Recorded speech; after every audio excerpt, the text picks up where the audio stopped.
I've been running a cafe with my husband. One day, my husband called me to the cafe after closing. Sitting next to him was a 20-year-old college student part-timer. I got her pregnant. I want to take responsibility, so please, divorce me. The college part-timer had a smug expression as my husband lowered his head and said those words. Pregnant?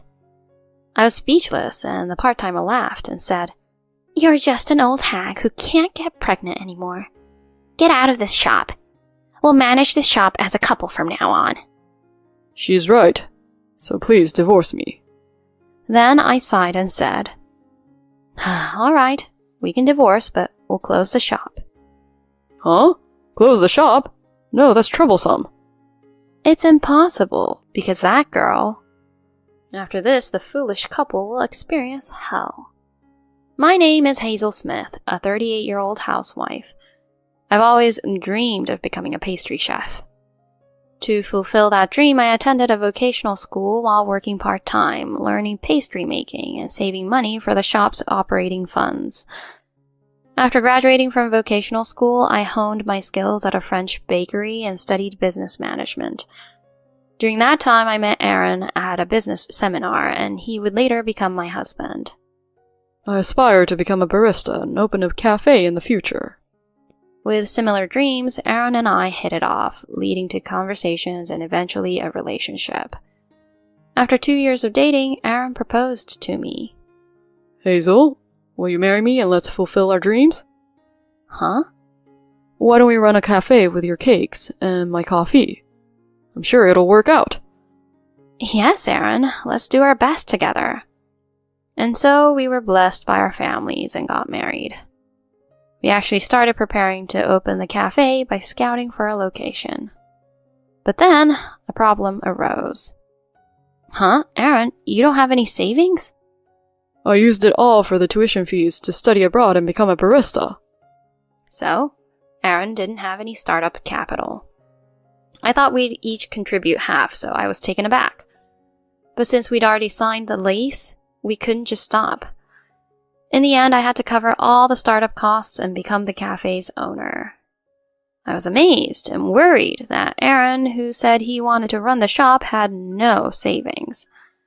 But we were already married, and his good nature was important for the cafe's success. So I convinced myself to start the cafe. Primarily, I handle the behind-the-scenes work like baking cakes and cooking, while Aaron manages customer service and making drinks as the manager. At the same time, Aaron and I started living together. There's a lot of prep and accounting work to do after the shop closes, so I'm busy all day. But since Aaron only works when he's at the cafe, he has plenty of free time. Despite this, he hardly does any housework. Hey, Aaron, you know I'm busy, right? Can't you at least vacuum or something? I said that to Aaron, who was lounging after work. Then Aaron immediately frowned. Ugh, that's a hassle. I don't want to do that. What are you saying? If nobody does it, the house will get messy, right? I'm busy, so help with the housework. If you're going to complain so much, then just outsource the housework, you know? You could even hire a housekeeper or something. I felt dizzy at Aaron's casual suggestion like it was nothing. You understand, we're still just starting the cafe and don't have the luxury, right? We need to take care of things ourselves, at least our own affairs. If you're going to complain so much, then you can do the housework until you're satisfied, you know? It's not a big deal to me if the room is dirty or if we argue every day, you know? In this manner, Aaron was simply uncooperative with housework. Ultimately, amidst my busy days, I ended up bearing the bulk of the chores. As for the cafe, initially, foot traffic was sparse, but gradually, customers began to visit after it was featured on a famous blog saying the cakes were incredibly delicious. My cakes received great reviews, and I even had people saying, I've become a loyal fan. On the other hand, Aaron actually had a handsome face. Moreover, with his friendly customer service, our cafe became known as a stylish cafe with delicious cakes and a handsome manager. 3 years into running the cafe, it had become quite popular. As for our private lives, actually there was one concern. That was our difficulty in conceiving a child. I was over 30 and starting to feel the desire for children. It seemed Aaron felt the same way as he started talking more about having kids. But despite our efforts, there was no sign of pregnancy. If you're not getting pregnant, maybe the problem is with you? My husband started saying such discontented things. I've been told that there's no problem with me getting pregnant. Why don't you go to the clinic and get tested? There shouldn't be any problem with me. It's all your fault. I wanted kids, you know? Him blaming me solely for our inability to have children was tough. And so, our relationship as a couple gradually cooled off. Meanwhile, the cafe reached its 5th anniversary. We received congratulations from regular customers, and outwardly we continued to run the shop as a happy couple. Around that time, the university student who had been working for us part-time for years decided to leave the job to pursue a career, so we had to find a new part-timer. As our cafe was stylish and popular, we quickly had applicants when we posted the job opening. Ashley Murphy, 19 years old, a university student. This cafe has always been my dream. Ashley, who applied for the part-time job, was a petite, adorable, and sociable girl. She has experience in customer service and seems to be an influencer with many followers on social media, right? It could lead to more customers.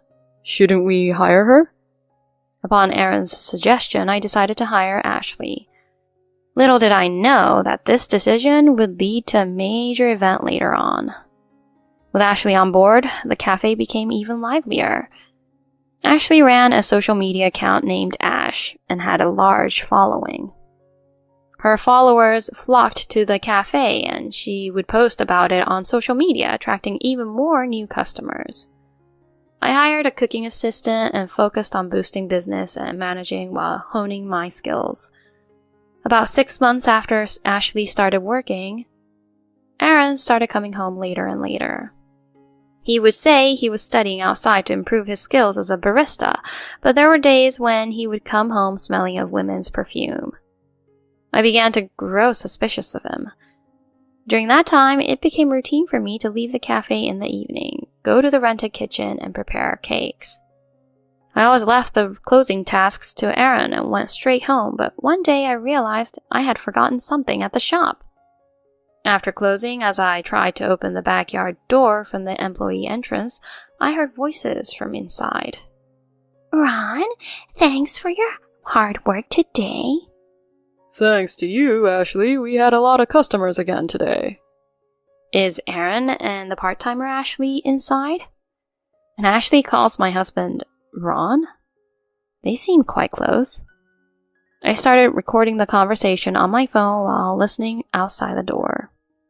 Hey, Ron, when are you going to marry me? Well, there are various things I need to consider. Hey, hurry up and break up with that ugly woman and marry me instead. After all, I'm younger and cuter, right? Besides, I want to run this cafe with you, Ron. Let's get rid of that ugly woman quickly. Don't say that. But of course, Ashley is cuter, right? From inside, there were strange and disgusting sounds coming. I was furious at that moment. I've been suspecting since he's been coming home late recently, but I never imagined he was cheating with a college student part-time worker.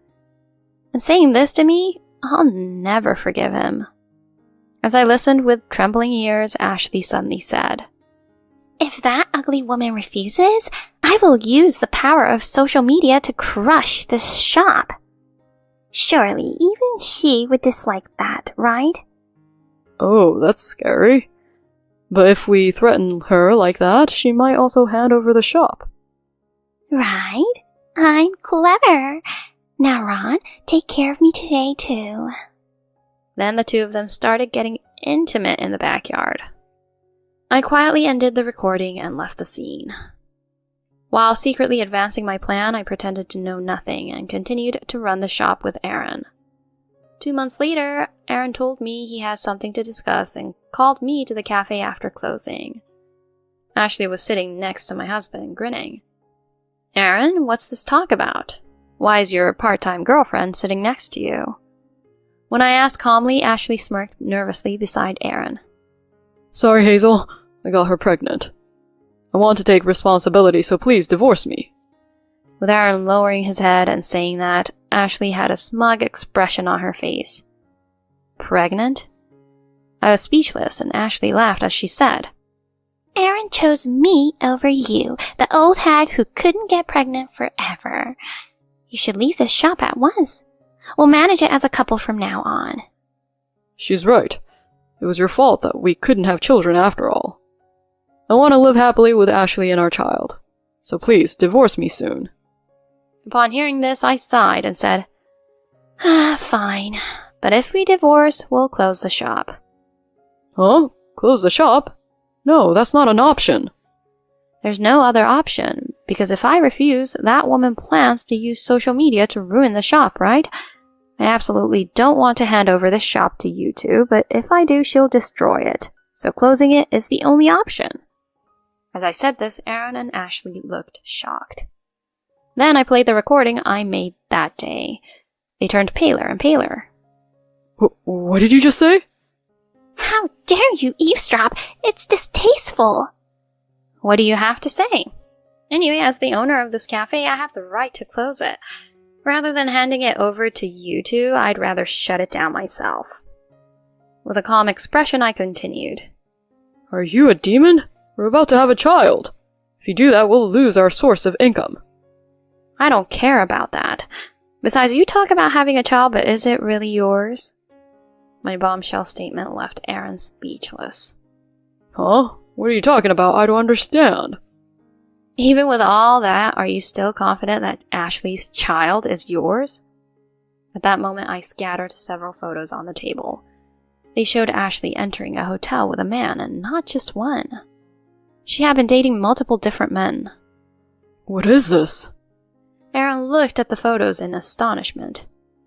Meanwhile, Ashley beside him had turned pale. I listened to your conversation and then had Ashley investigated. I found out she had been involved with more than 5 men in these past 2 months. It seems like everyone is a follower on social media, right, Ashley?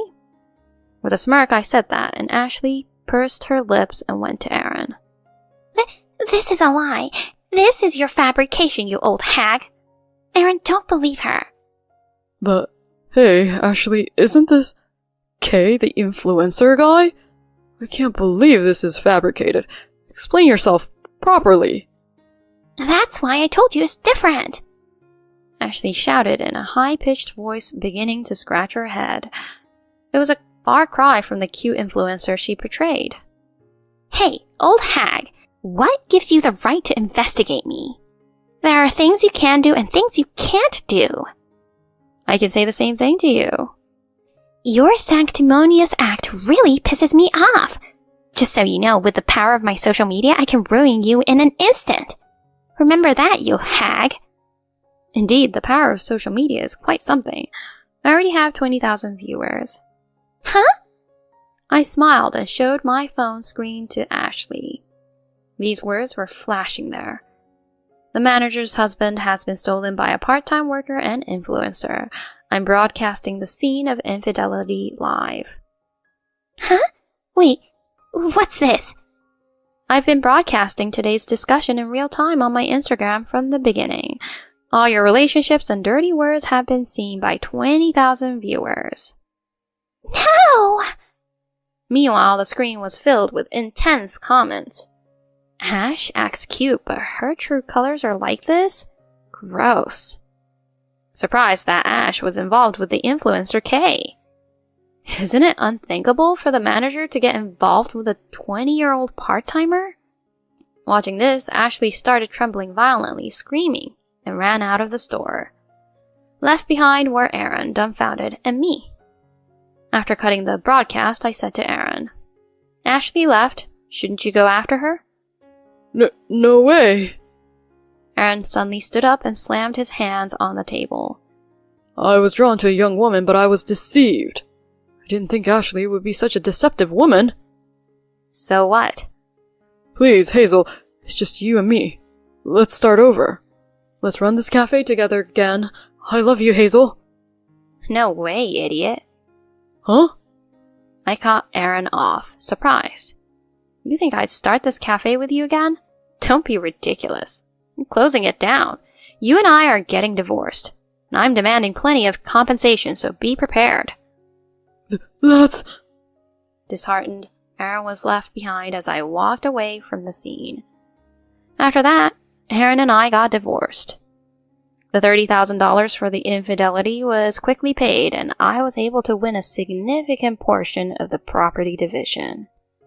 I also demanded alimony from Ashley. Fortunately, I received the payment. After the incident, Ashley's true nature became known nationwide, and her social media was ablaze. She had to quit college and delete her social media accounts. Apparently, she gave birth later on, but it seems the child wasn't Aaron's, and they broke up. She was even ostracized by her parents and had to raise her child alone from then on. Ashley became infamous in a bad way. Consequently, she couldn't work in customer service and is now desperately working in a high-rise office job to support her child. As for Aaron, since the cafe closed down, he became unemployed. He also became famous as the cheating husband who got involved with a part-timer college girl, so he couldn't find work as a barista. He now lives in a shabby apartment and works part-time. So it seems that after that, he underwent testing and apparently found out that he can't conceive a child. He tried to reconcile again, but I mercilessly blocked his calls. The fall from grace from being the handsome manager of a popular cafe must have been tough for him. But I showed no mercy. As for me, I closed down the cafe and used the money I saved along with the compensation to start a new cake shop. Regulars from the cafe days also started coming by, and within a year it became quite popular. Moving forward, I want to continue working hard while actively pursuing my own happiness.